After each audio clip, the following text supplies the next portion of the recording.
Hey everyone, I'm Orca Gaming, welcome back to my channel, and welcome to Monster Legends. Let's talk about one of the most anticipated monsters. Dang, I should have used that line for Hardy. Let's talk about, though, one of the most anticipated monsters of the Cosmic Era, VANOSS2099. Alright, so this monster is going to be available in the August pass. Now, from my understanding, this monster is going to be the monster they need to purchase the exclusive Golden Pass, which is the more expensive pass. So, hopefully this video can help you figure out whether or not you want to purchase that pass. And I'm mentioning this in all of my early Cosmic videos, that I am going to be making this analysis with references to Legendary and Mythics, because that is the current meta we're in. But another way to look at this monster is to only look at him through the lens, comparing him to the other Cosmic monsters, which currently there's only 4 of them, so I'm going to do my best to also analyze them compared to them, because obviously you throw in a new branch of monster with crazy stats, and they just obliterate everyone else. But with that being said, yeah, let's get into this analysis. VANOSS and his gang were hiding inside a bunker surrounded by their enemies. They were outnumbered and outpowered. There was nothing they could do, but then VANOSS had the craziest idea. He built a robot using bits and pieces he found in the bunker, took some of his cells and put them inside it. On a piece of paper he wrote the day's date, and hid it with the robot behind a wall, hoping someone in the future, if it worked as he expected himself, would find it and then send it back in time to save. Whoa, that is some next level meta thinking right there. Let me put this note so that someone finds this robot in the future and then somehow builds a time machine, puts this monster in the time machine, puts him back to save us, in which case, wouldn't they have never found the monster because it changed the course of the game? I don't know, man. I don't know. Alright, the plan didn't make much sense exactly, but it worked. In 2099, the robot used a Stardust portal to travel back in time, and with his cosmic power, managed to rescue VANOSS and the gang from all of their enemies. VANOSS2099 is the metal-heavy attacker with tortured and self buffs. He can clean his negative effects and gain damage boost or evasion and pierce in one move. He can also burn and deal very heavy damage to an enemy. VANOSS2099 has an evolving trait. At rank 0, he's hardened. At rank 1, he gains immunity to bleed. And at rank 3, he gains pierce at the start of every battle. And this is the scary thing right here. Pierce at the start of every battle. Whew, let's explore that. Alright, before we talk about the pierce, we'll talk stats. His life stat is 72,384. Compared to just the mythic monsters, the cosmic mythic monsters, this is tied with that of Heist, and it's actually the lowest of the bunch. So right now he has the lowest life stat for the cosmics.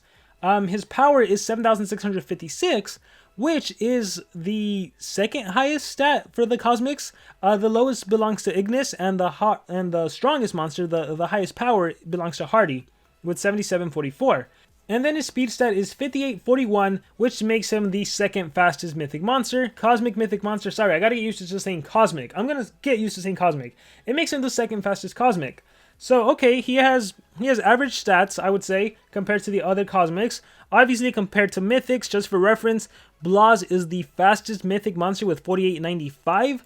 The tankiest monsters are Abysmus, Armorclaw, and Brutalizer. They have a life stat of 62,732. And then the monster with the highest power, the highest mythic with the highest power, is Arumal with 5951. So you can just see the difference in the stats compared to the mythics. But again, compared to cosmics, I already gave you those ratings. Now let's talk traits. That self-pierce, the most interesting thing, right? The hardened, honestly, it's an umbrella trait. It's nice to have. 20% chance to not get it denied. 20% chance to not get hit with a negative effect. The torture effect, it's awesome. Immunity to bleed, that's whatever to me. Who cares? If anything, the bleed just protects you as an attacker because you don't get that 20% damage decrease. I would love to see like a combination, like immune to bleed and poison in one trait, because, you know, poison and bleed essentially do the same thing, except one's nature, one's dark. So I would like to see some more synergistic traits like that, but at the end of the day, it's bleed, you know. The self-pierce, though. If you don't know, pierce basically ignores positive effects. If the enemy has taunt, who cares? You can attack whoever you want because you have pierce. If there's a mega taunt monster on the field, who cares? You can AoE and attack everyone. You can single target whoever you want, right? This is the reason the mythic monster Vastas, like, there was a lot of hype around them. We're like, oh man, you know, bye-bye legendaries, bye-bye this, bye-bye that. But then Wormlat and Grakon, they're still protected because they have the revival relic. So you still put Armorclaw, you still put Erder, you still put Unspeakable, and Wormlat and Grakon, and you're fine. Vastas can kill one of them, they come back, you're good. So, yeah, the thing about this monster is that he has it as a status caster. So at rank 3 at the start of the battle, hey, you get pierce already. So from the start of the battle, you can attack whoever you want. And we'll talk more about that right now. So Relics is a sword, which means you can give him a laser beam sword, increases power even more. You can give him a cane sword to be able to heal. It's crazy. Shield, you know, just utilize whatever shield relic you have. He's a winged mechanical exclusive and cosmic monster. And let's see attacks. Bolt Strike deals moderate metal damage to an enemy. And that's 40 damage, 0 cooldown, 22 stamina. So here's the thing. Even if you get hit with CDA, and if you don't get your positive effects removed, you still have a 40 damage skill that you can attack against any enemy monster, thanks to the Pierce, and thanks to the fact that it's 0 cooldown. So again, it's hard to say what impact this monster will have until we see how much damage he's dealing against level 100 monsters. Until we're seeing how much he's dealing when he's 130 and the enemy's 120, 130. So it's hard to say what impact it'll have, but you do have that 40 damage attack you can use whenever against whoever. You have deals low metal damage to enemies and AoE 50 damage attack. I don't think that'll be that strong. Even if you can pierce, yeah, that's not that strong. How do you do daze? Deals heavy metal damage to an enemy, applies daze. A 50 damage one shot cooldown daze skill. System Box Drive. This skill removes all negative effects from itself and applies damage boost to itself. Honestly, I don't think that's that great of a skill. I'm not a fan of setup skills. I do like that this does cleanse negative effects, so there actually are arguments to using this skill. You're not immune to possession, so since this is a self skill, if you were to get possessed, it would be nice if your VANOSS actually does this instead of like attacks himself or his team, especially with Pierce. Let's see. Falling Like Flies deals moderate metal damage to enemies, applies daze to all enemies. So, here's the thing. If this monster uses this skill, and there's a dodge area monster, not a dodge area, sorry. If there is a Megaton monster on the enemy field, say like a Daedalus, right? At least, Falling Like Flies is not going to OTK Daedalus, because now you're only going to take one hit, right? So that's a good thing. This monster is probably not going to be a Megaton killer, thanks to his self-pierce actually working against him. But the bad thing is, if you have Wormlad, if you have Grakon, if you have Armor Claw, since that's a team, well, that's not the team I use, but since, you know, Taunt and 2 dodge area, my question is, can a VANOSS2099 that is level 130, running 2 level 10 strength runes, use this skill to OTK Grakon and Wormlad? Again, they can hold Revival Essence, so even if they do die, and they come back to life, you still wiped out Revival Essence for both of them in one attack, which that in itself is scary. So the question is, does that happen? I don't know. Again, until we actually see the monster and how much damage output he's dealing, I don't know. But can we counter maybe? Do I have to start running Wormlad with a single life? Is it something that needs to be done? Do I have to run Grakon with a single life just so he doesn't get killed with Pierce? If that's what it takes, right? Right now I run my Ragnarök with a single life and he doesn't get OTK'd by a 150 Mythic. So it's been working for me. But a 130 Legendary to a 150 Mythic, like, he barely survives right now. So what happens when these new Cosmics have higher stats? A 150 Cosmic, I think, is going to be OTK in my legendaries. I don't know, but again, will the life rune change anything? I don't know. Maybe Social Point wants us to stop using Grakon and Wormlad and get rid of those legendary monsters and move only to Mythic Cosmics. I don't know. So we're gonna have to see what impact that has on the game. But that is my worry piece. I'm not so scared about the single target attacks. Like, okay, kill Grakon Wormlad once they'll resurrect. The speed stat also it is higher. But unless VANOSS is running like 2 speed, maybe 3 speed, I don't see him getting 2 or 3 turns in before my Wormlad or Grakon. So, again, a lot of this is speculation because until we see them in action, we don't know what impact they'll have on the game. But yeah, comparing them to that, comparing them to the other Cosmics, that's like, I don't care if this monster has Pierce. What's he going to do to my other Cosmics? Nothing. But let's keep going. Which one is it? Volteca Claw deals very heavy fire damage to an enemy. Nice! A metal monster with a fire-based attack. Applies burn to an enemy. 55 damage to turn cooldown, so this is your highest attack, and it also applies the torture burn on top of it. Feeling safer now. So this was a skill that was also like very hyped up. I think it's a little overhyped. Pierce and evasion to itself.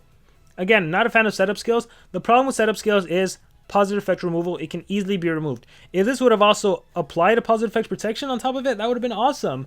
Right now, when we compare it to the Cosmic Mythics, well, we have Ignis being released, who's going to be a team race monster. So even though the players that get VANOSS are going to have to purchase them with the exclusive Golden Pass, the players that do the team race are going to have a monster that can remove positive effects. So that kind of counters in that, hey, I don't care if you paid more money and got VANOSS. I have my team race monster, and I'm going to remove your self-pierce. I'm going to remove your pierce. I'm going to remove your evasion. In which case, like, kind of like with Hardy, VANOSS becomes Luckluster. If you just look at the skills, it's like, what does he have?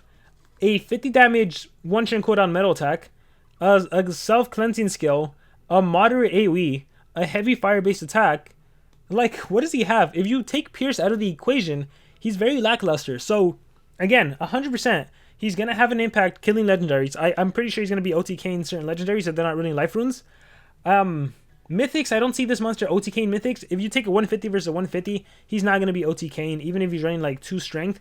Even if it's like a 150 versus 130, I don't see VANOSS killing 130 Mythics. 130 Daedalus, I don't see that happening.